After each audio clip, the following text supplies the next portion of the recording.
तो दोस्तों आज की वीडियो में मैं पढ़ाने वाला हूँ प्रश्नावली 1.1 का क्वेश्चन नंबर 3। तो आइए सबसे पहले क्वेश्चन को हम पढ़ते हैं।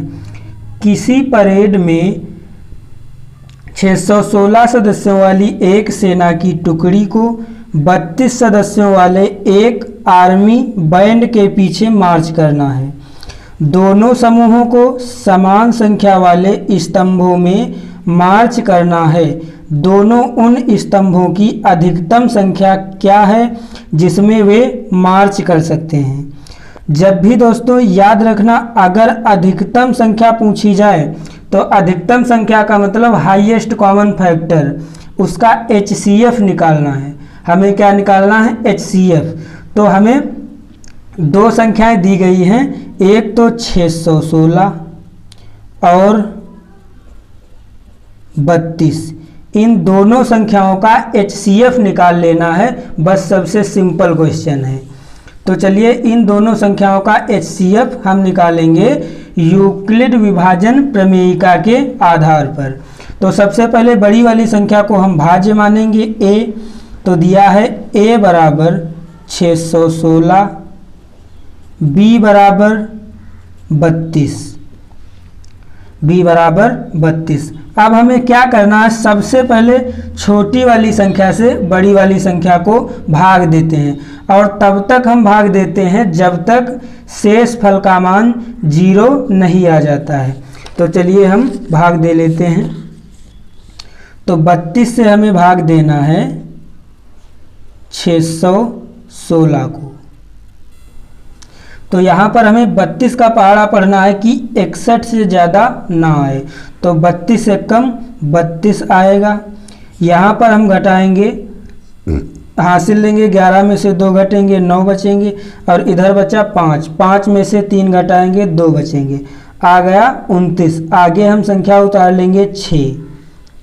अब हमें 32 का पहाड़ा पढ़ना है कि 296 से ज़्यादा ना आए। तो लगभग ये 9 बार जाएगा। तो 9 से हम मल्टीप्लाई करते हैं, 9 दूना 18 के 8, 9 त्रिक 27, 27 एक 28 आ जाएगा। तो यहाँ पर आ गया 9 बार गया तो आया 288, 288 लिखेंगे। अब हम घटाएंगे, 6 में से 8 घटेंगे नहीं, हासिल लेंगे 16 आ जाएंगे, 16 में से 8 घटाएंगे 8, और यहाँ 8 में से 8 और इधर 0। तो शेष फल बचा 8। अब हम 32 का पहाड़ा नहीं पढ़ सकते। तो अब हमें लिखना है यूक्लिड विभाजन प्रमेयिका के अनुसार। यहाँ पर लिखना है यूक्लिड विभाजन प्रमेयिका के अनुसार, यूक्लिड विभाजन प्रमेयिका के अनुसार।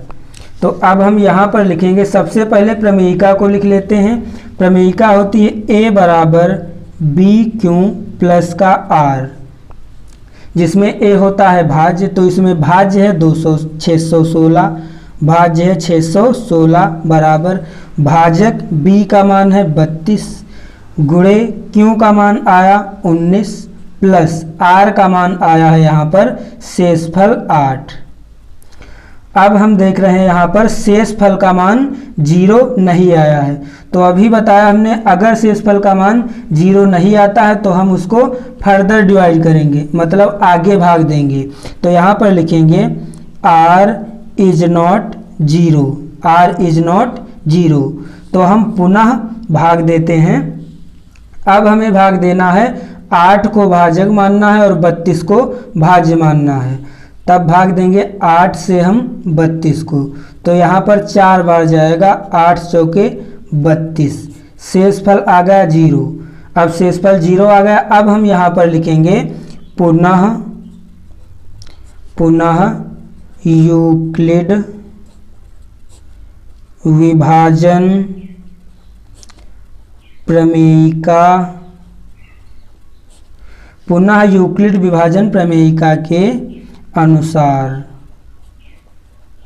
यहाँ पर हम लिख सकते हैं यूक्लिड विभाजन प्रमेयिका का प्रयोग करने पर। यूक्लिड विभाजन प्रमेयिका पर रखने पर, और या लिखे यूक्लिड विभाजन प्रमेयिका के अनुसार सबका मान एक ही है। तो अब हमें भाज्य इसमें दिया गया है 32 और भाजक है 8, तो हम लिखेंगे भाज्य 32 बराबर भाजक 8 गुणे भागफल आया 4 प्लस शेषफल आया 0। अब हम देखते हैं जिस चरण में शेषफल का मान 0 आ जाता है उसी चरण में जो भाजक होता है वही दोनों संख्याओं का HCF होता है। तो यहाँ पर लिखेंगे चूंकि इस चरण में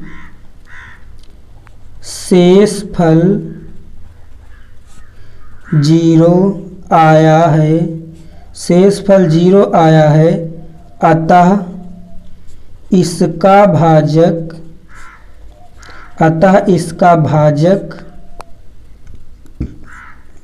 b बराबर 8 इसका HCF, अतः इसका भाजक b बराबर 8 इसका HCF होगा। यहाँ पर लिखेंगे HCF बराबर 8। यही है दोस्तों इस क्वेश्चन का आंसर। आशा करता हूँ दोस्तों क्वेश्चन आपको समझ में आया होगा। अगर क्वेश्चन एक बार में समझ में ना आए तो वीडियो को दोबारा देखें, और अगर क्वेश्चन समझ में आए तो वीडियो को लाइक करें, चैनल पर नए हैं तो चैनल को सब्सक्राइब करें, और अगला क्वेश्चन लेकर के आएंगे हम अगले वीडियो में।